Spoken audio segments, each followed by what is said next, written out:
Good morning mga par. Meron tayong rides. Pupunta tayo ngayon ng Tagaytay. Time check tayo is 3:59 in the morning, Sabado. Maulan, maambon, pero tutuloy tayo. Let's go, kita-kits sa Tagaytay mga par. Mga par, nagpagas muna tayo dito sa Petron EDSA. At dahil dyan, tutungo na tayo sa Tagaytay. Tagaytay ang ruta natin ngayon mga par. Dahil may gusto lang akong pasalamatan sa lahat ng biyayang pinagkakaloob sa atin. Sana makabutan natin ang unang misa dun sa pupuntahan ko. Kita-kits na lang tayo dun mga par.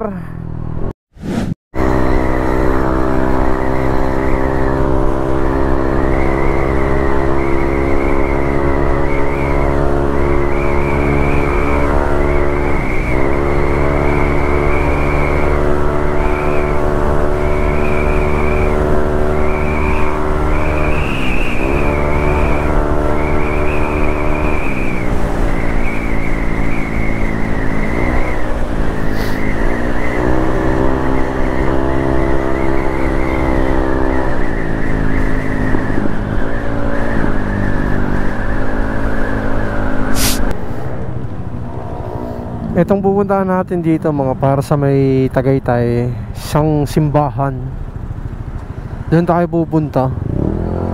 Malalaman nyo kung saan yun sa Tagaytay. Siyempre, gusto lang natin magpasalamat sa itaas. Malalaman nyo mamaya kung saan yung lugar na yun mga par. Dahil ngayon na lang ulit tayo nakabalik doon simula nung nagpunta tayo doon. Gusto lang natin magpasalamat sa lahat ng binibigay niyong biyaya sa atin. Sobrang ganda doon. Pwede kayong pumunta, mamasyal, family bonding. Ang aga ng traffic dito ah. Ano na to eh, sa Pote. Alas 5 ng umaga, ganito na pala ang traffic dito. Pero syempre, matik yan. Hindi naman nawawala yun dito sa Pilipinas. Yan, traffic na yan.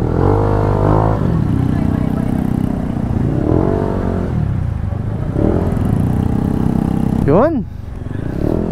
Grabe yun. Ang tagal din natin dito sa traffic ah. Nakausad din mga par.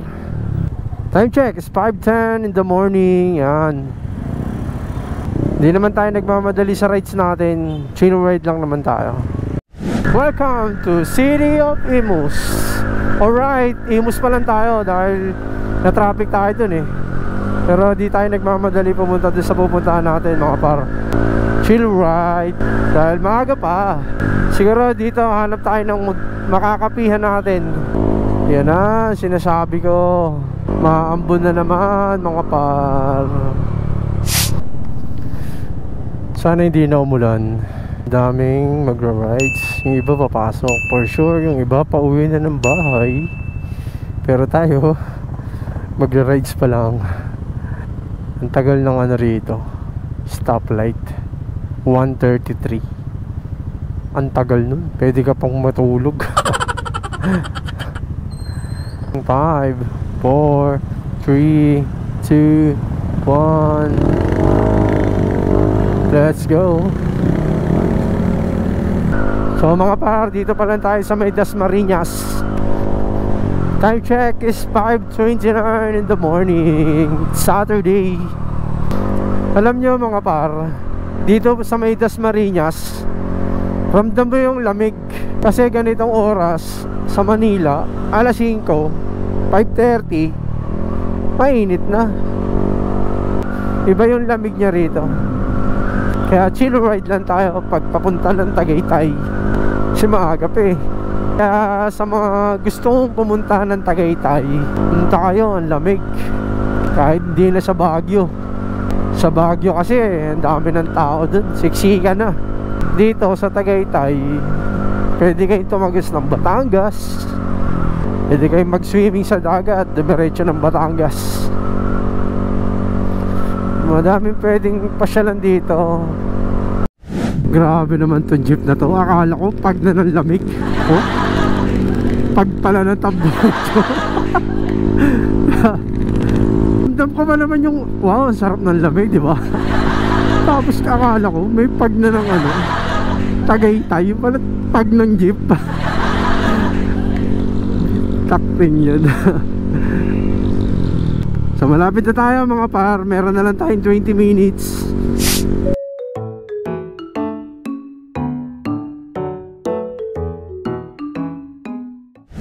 Yun na tayo sa pupuntahan natin. Lamig, nararamdaman ko na yung lamig talaga. Kanina ano eh, pag ng jeep eh. Let's go. Grabe pala ang lamig dito ngayon. Parang Baguio. Sarap. Bare months na kasi, kaya pala malamig. Nakikita ko na ang Tagaytay. Let's go Tagaytay. Dito mga par, saktong-sakto yung dating ko dahil mag-uumpisa na yung misa. Kaya dali-dali tayong bumaba sa motor para pumasok sa loob ng simbahan. Yan nga pala yung Pink Sister mga par. Diyan yan sa may Tagaytay. Kung gusto nyo pumunta dyan, i-waste nyo lang Pink Sister.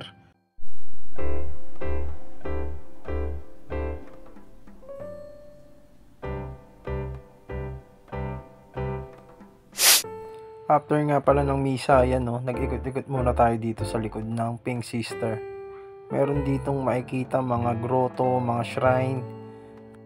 Pwede kayo dito mag-ikot-ikot dahil malawak na ngayon to. Malaki na yung pinagbago niya simula nung una kong punta.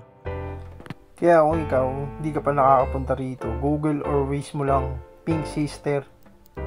Pwede ka dito pumunta. Napakaganda ng lugar, sobrang lamig, napakatahimik, wala kang poproblemahin. Lahat ng problema mo mawawala dito pag dito ka pumunta. Sulit na sulit yung pagpunta ko dito mga par. Kahit maulan, tuloy pa rin. Thank you po!